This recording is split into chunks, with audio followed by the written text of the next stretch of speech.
I've been having issues all morning with my computer. I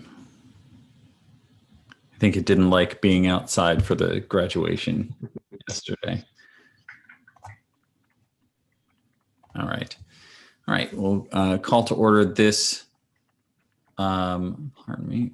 this regular meeting of the joint Region 9 Easton and Reading policy committees at 9:14 a.m. on June 18th. First item is the approval of minutes from the June 11th, 2021 Eastern Reading Region 9 Boards of Education Policy Committee regular meeting. So moved. Thank you, Chris. Thank you, Maureen. Any discussion? Okay, all in favor? Aye. Aye. Thank you. It takes us to public comment. No members of the public being present. We'll go to committee member comment. Hearing none, we'll go to discussion and possible action. Item A, CAPE model policy review. Before we jump in, Stephanie, do you have anything in terms of administrative updates that we should block time for? Not that we need to block time for, but just a reminder that I am going to take on the project of looking at all of the policies that have to do with school climate, harassment, bullying. At the high school, there's a policy that's called aggressive behavior, and trying to really do an overlay. And Rydell and I are continuing to see if there's a public policy intern that might be willing and available to assist in that work, but otherwise it will be a task for my assistant and I to take on. But that will certainly be a focus in early July so that we can have some conversations about those policies. Okay, great. All right, thank you. So jumping into the CAPE model policy review, we have been spending our time in the last several weeks focusing on what the kind of content that would generally be found in a 9,000 series, which relates to bylaws. And this is the sort of governing principles and processes for meetings when the three boards are coming together. When we last met, and I'll share my screen, we finished the process. Here we go. Sorry. I can't share an application. I can only share the whole screen. That is very strange. Okay. Well, I can do that anyways. So sorry, technology glitch in the matrix this morning. So when we last sort of left off, apologies. There we go. We had gone through all of the various rows of the document, and we had landed on this approach where we thought, the sort of resolution of the issues is all going into one big bucket that is the sort of process options for the resolution, and just sort of presenting each one of those process options. Not to say that we don't, each of us have our own sort of opinions on these things, but we think it's necessary for us to present all of the ideas that we've reviewed. And so our recommendation is that we either select one of these or we don't. And that when we say we're not doing that, we're saying none of the board members gets the opportunity to come back and say, oh, hey, why don't we just do a supermajority this time? Why don't we just use the mechanism this time? Because it should not be a function of three boards can compel one board to do it when it's convenient for two of the three boards, at that time. But in another situation, that they're not comfortable using that when it goes against their vote. So I think we are looking to have that as probably the sort of main sort of controversial topic in the conversation. Not to say that we're leaving it for the end because of that, but we are thinking about sort of where that falls in the flow of the conversation. I also think there's a function of just looking at each one of the items in the general flow of a meeting, and that's the way that we think it'll make sense to sort of talk through these issues. So we've done that in terms of this order column here, and I think that's pretty much it for now on this topic. Anyone have anything that we need to go into? on any of these topics? Has anyone looked at it and thought, oh, you know what, I have a second thought about that?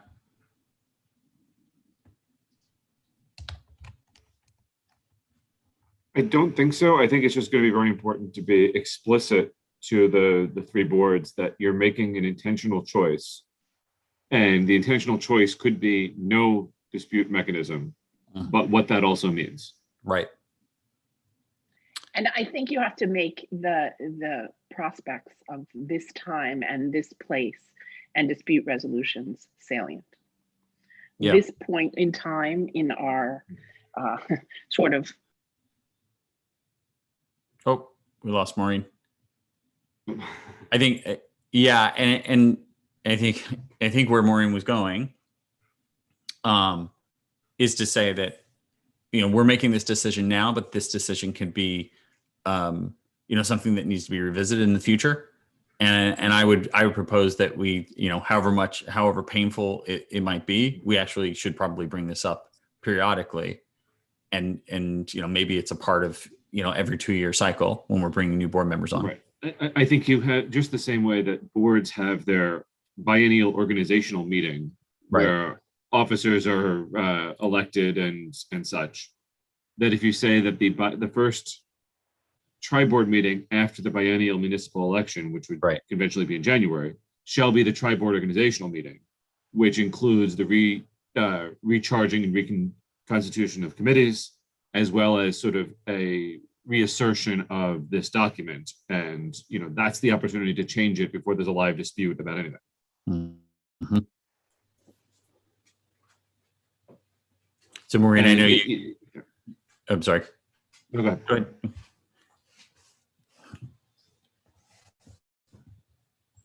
All right.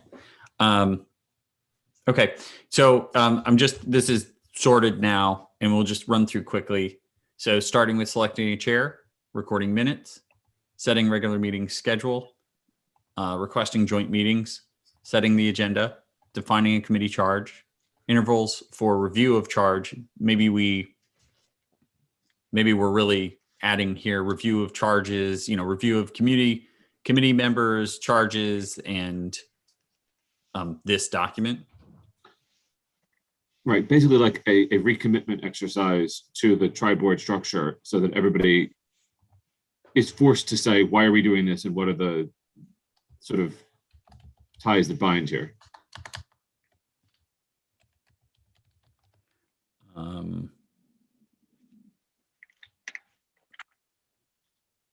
What are we calling this? Governance language? Governing Tri-board governance MOU, tri-board governance agreement. Tri-board governance agreement. I don't like memorandum of understanding. I want people to know that they bought into something. Yep. A little more than an MOU. Right. So, and then we would just alter this so that it's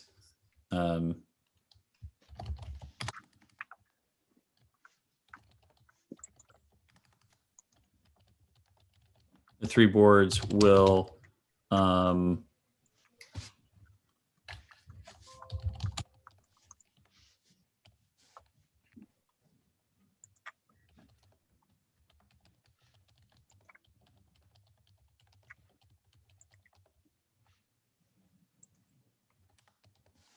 joint committee charges. Or are we saying recharged? Is there a difference there if we're talking about reviewing charges versus recharging? The affirmation. Yeah. Joint committee. Review and affirm committee charges.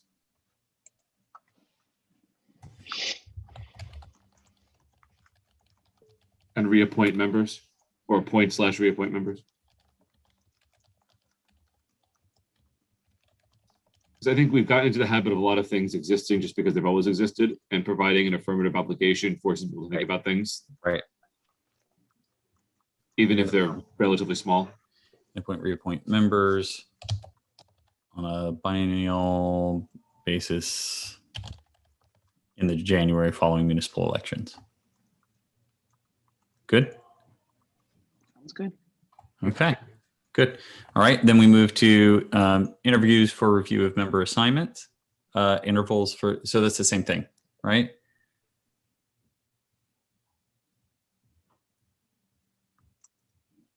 Yeah. So should we either remove it from here, the appoint, reappoint, or should we remove this item? You know, I think, why don't we leave that item because it's more discrete as to the mechanisms? And I think you can also want to add in there, reappointed by their respective board chairs. Because you want to define what the appointment authority is. It's not the chair of the tri-board making appointments across all three boards. It's each individual board chair making appointments within their board. Yep.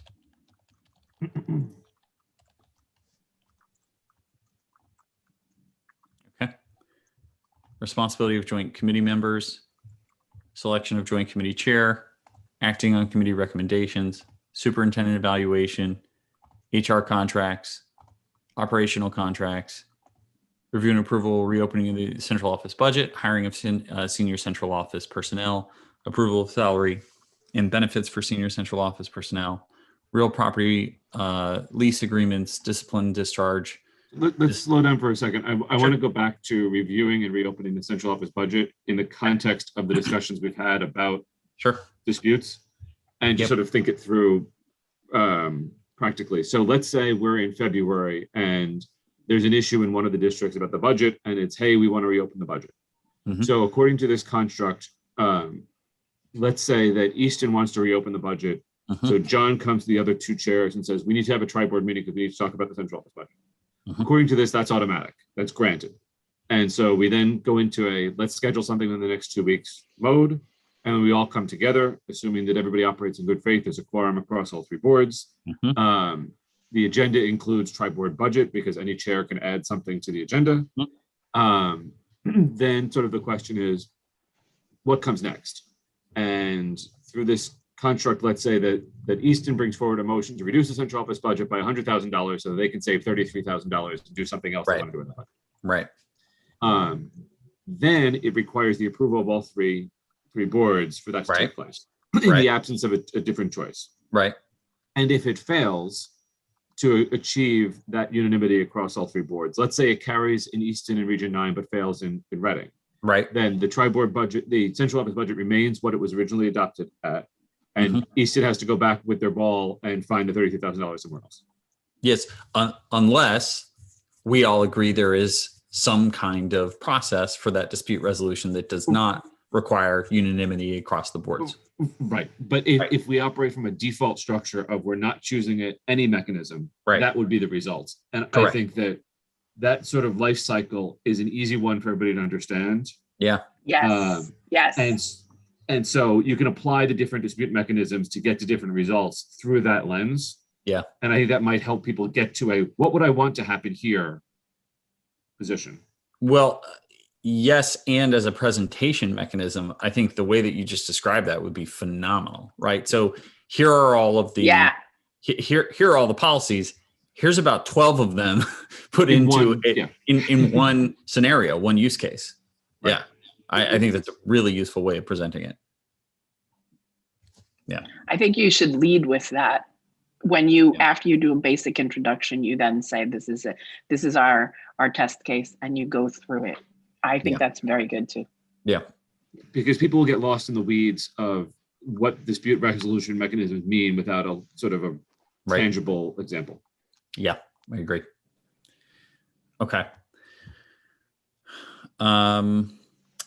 Hiring of senior central office personnel. Good. And then we have the approval of salary and benefits, lease agreements, and then we have a couple of discipline and discharge items. Actually, I have 3 of them. Where we have in 10.4 there that the recommendation of the joint negotiating committee shall be given due consideration by the boards. Yep. Do we also have similar language with respect to joint committees generally, that the recommendations of joint committees shall be given due consideration? Yeah, let's check. We have that up here. Acting on committee recommendations.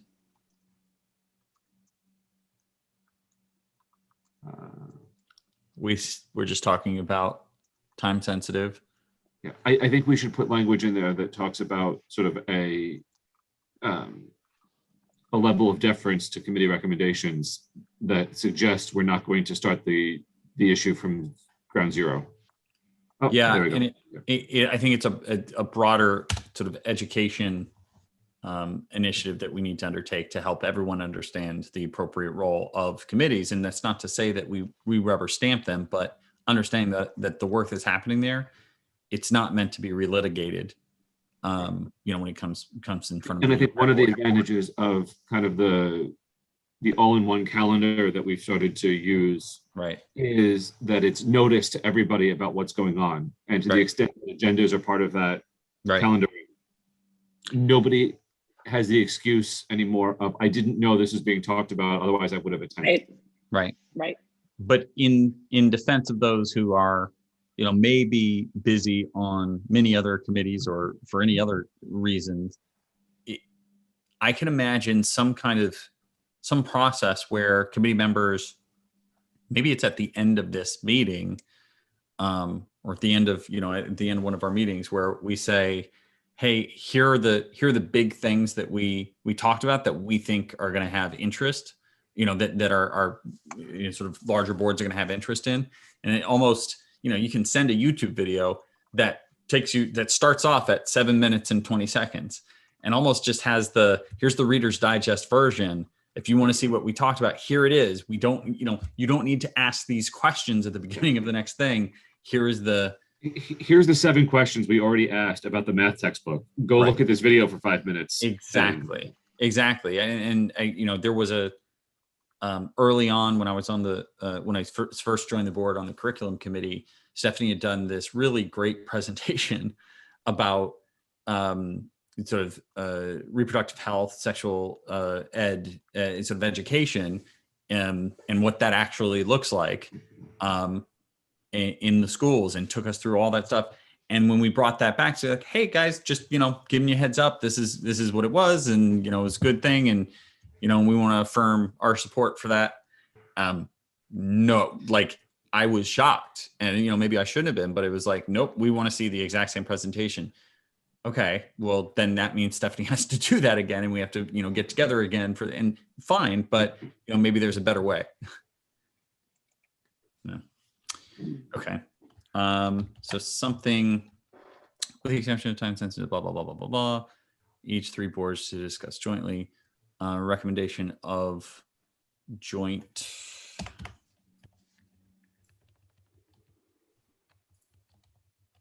committees shall be given due consideration by the boards. I could imagine a stronger, more detailed statement, but got to start somewhere. Yeah. Right. Okay. On the discipline and discharge, so superintendent, I would like, it seems like we should have, so Rydell really sort of pay attention to these 3 and make sure that we get his feedback specifically on these as well. And I don't know if it's also worthwhile having Shipman and Goodwin look at all of this language. Yeah. Then process option for resolution. And then the sort of default, which is recess, table, postpone, reconvene. And then we added something for public comment, and we were going to add something for board member comment, and we ran out of time. But I think that is the entire cycle of the meeting. And I really that's where we started last time, to just sort of order all of the policies or sort of the recommendations for governance by way of, what would a meeting look like? And I really like the idea of, we're not going to touch on all of these in one meeting, but how many of these can we light up and sort of make a part of a real use case? What are our thoughts around board member comment? I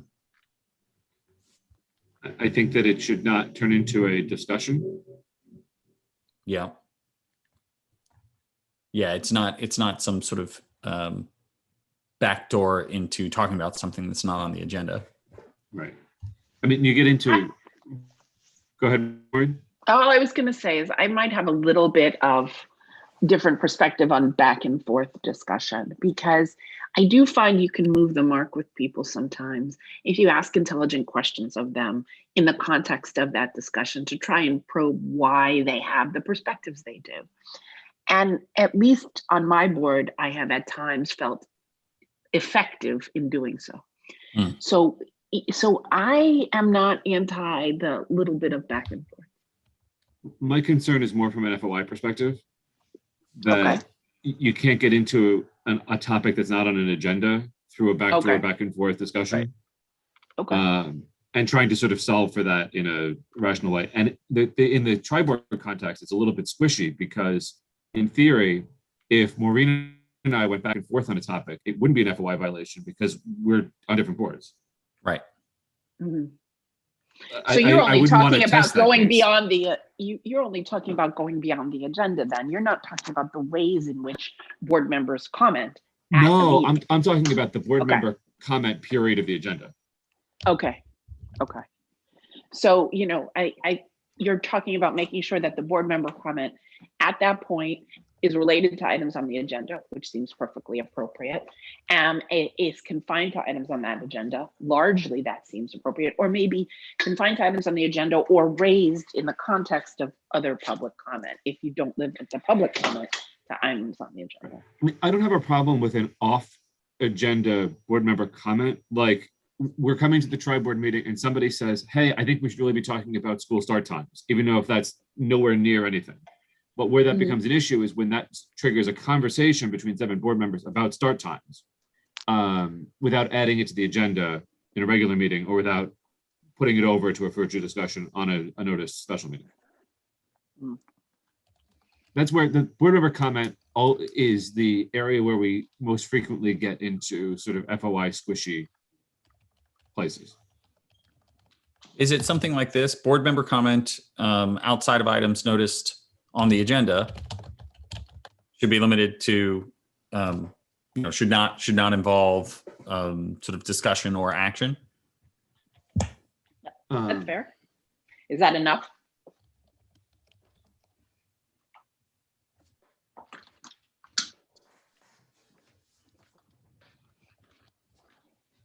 Does that make sense? Say it again. Board member comment outside of items noticed on the agenda should not involve discussion or action. And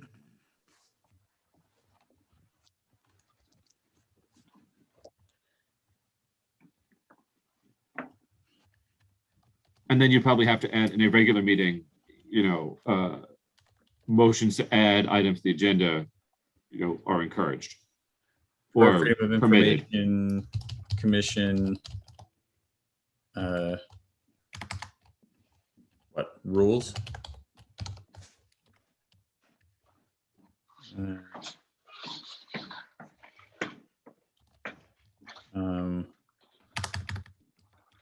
When within the context of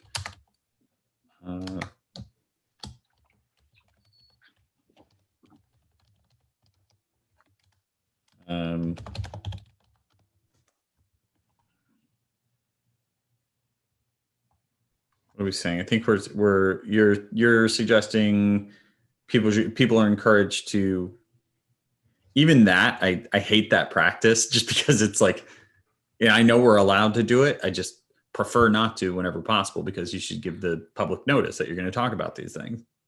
Right. I mean, the notice is that it's a regular meeting. Right. But I think you can say FOI permits adding agenda items to regular meetings. And that doesn't speak as like, hey, let's do this, but it provides the context that I think you're looking for.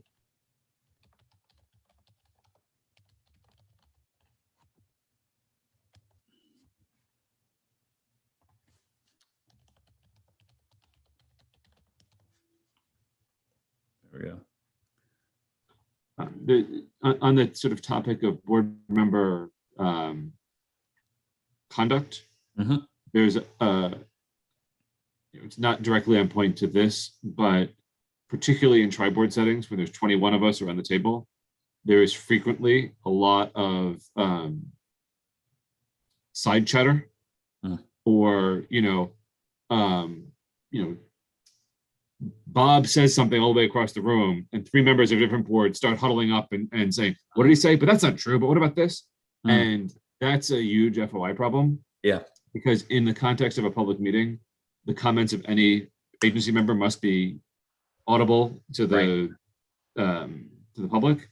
And I know the New Haven Board of Ed got in trouble for that, for one of these, cover the microphone and say something to your neighbor moments. And it's hard to police because people are impulsive and there's 21 people all trying to keep a conversation going. Right. But I do wonder whether this is an avenue to sort of put some language in there that encourages folks to be mindful of that. It would be. It doesn't really fit here, though. It's board member conduct, right?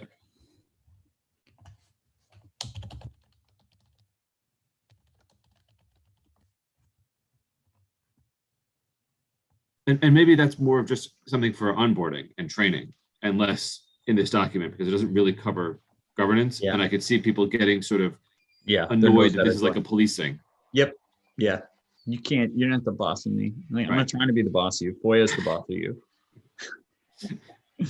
We're all the boss of one another. Yeah.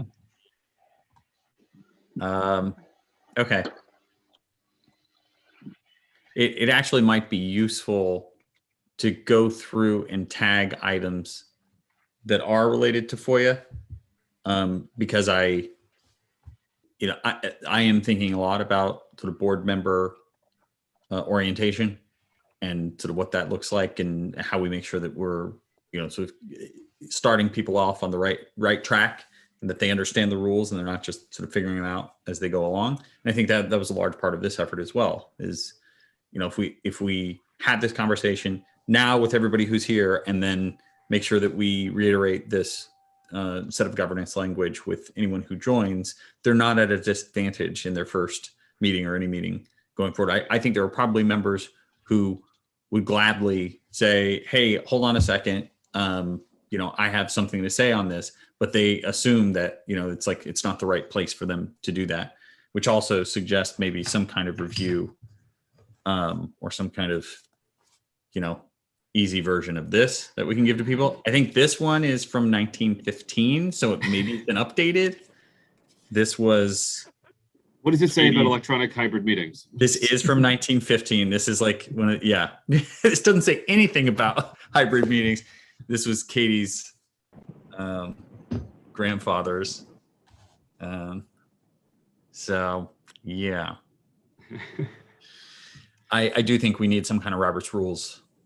I hate to say cheat it, sheet, basically. One pager. Yeah, exactly. Yeah, that's right.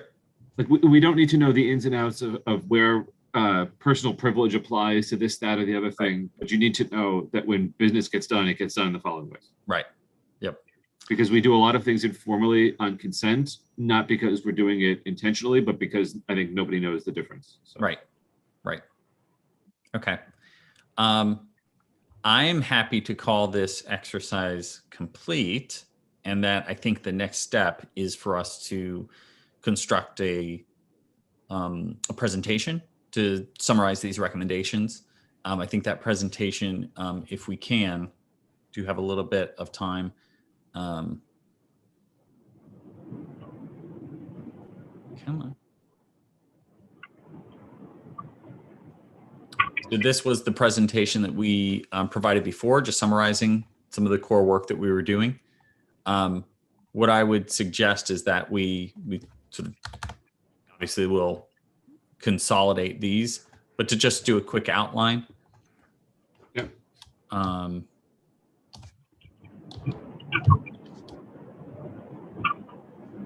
think starting with an overview of the principles. And then I think you jump into the use case.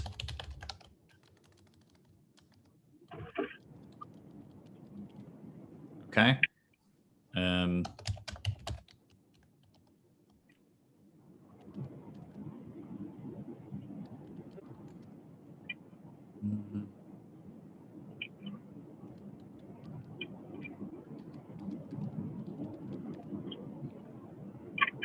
then I think you go through each of the policies in the order that we've determined. I think we have to forecast how long this is going to take, and think about whether we do this in a workshop with people ahead of time before a presentation at a meeting. Do you understand what I'm driving at? Because I do. Think about how long it's taken us to get here. Yeah.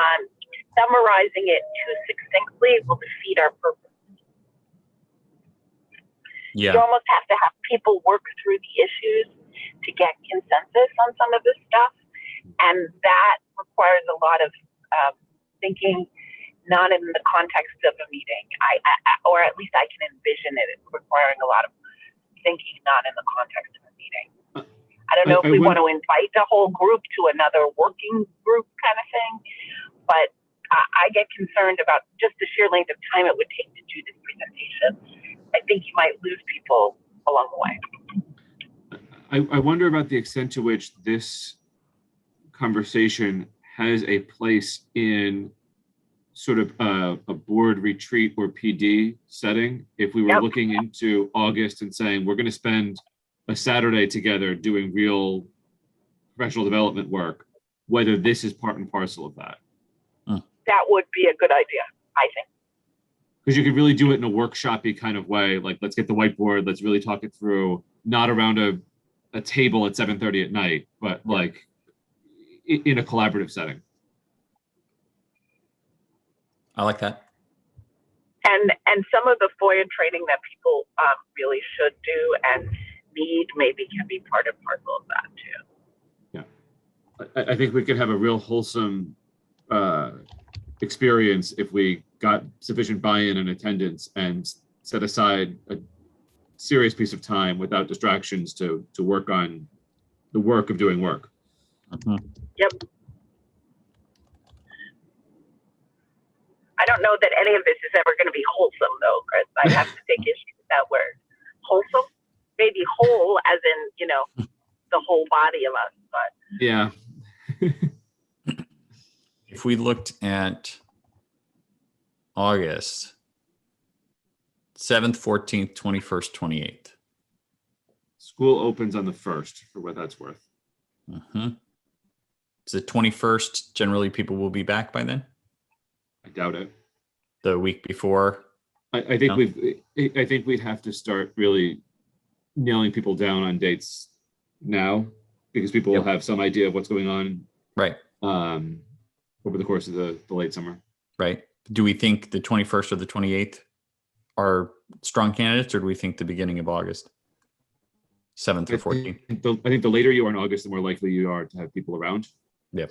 Like the 28th strikes me, but what I don't want to do is be in a situation where if we expect any portion of this to include administration, to them be in 3 different directions before school opens. Right.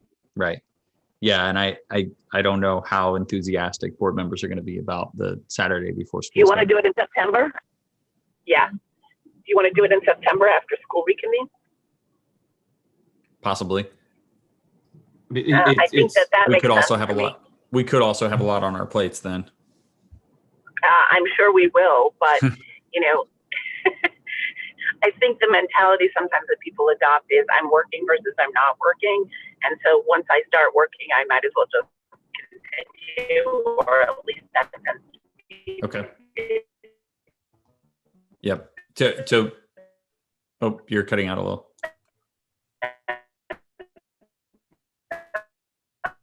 Oh, maybe it's my connection.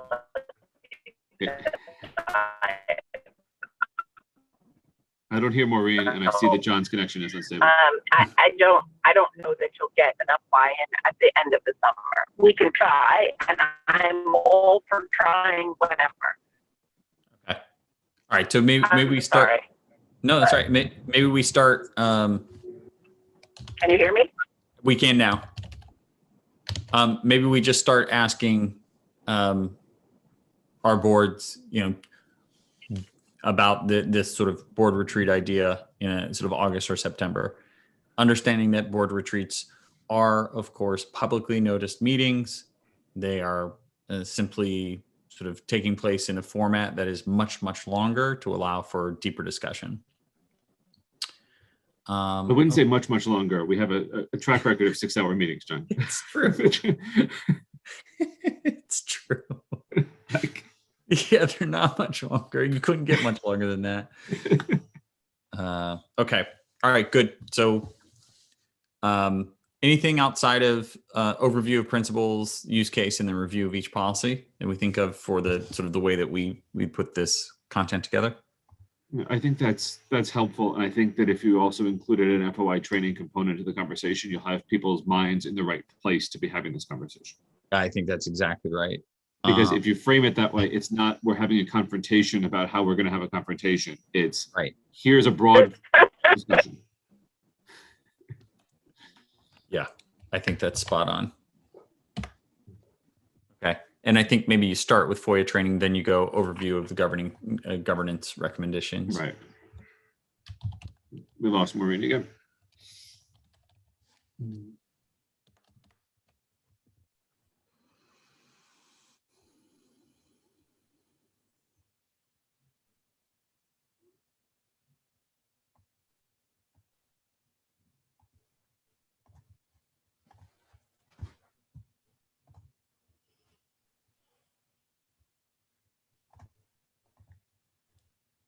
I know that Maureen was in the car, and at 10 to 10, in the absence of a quorum, I would suggest that we adjourn for lack of quorum.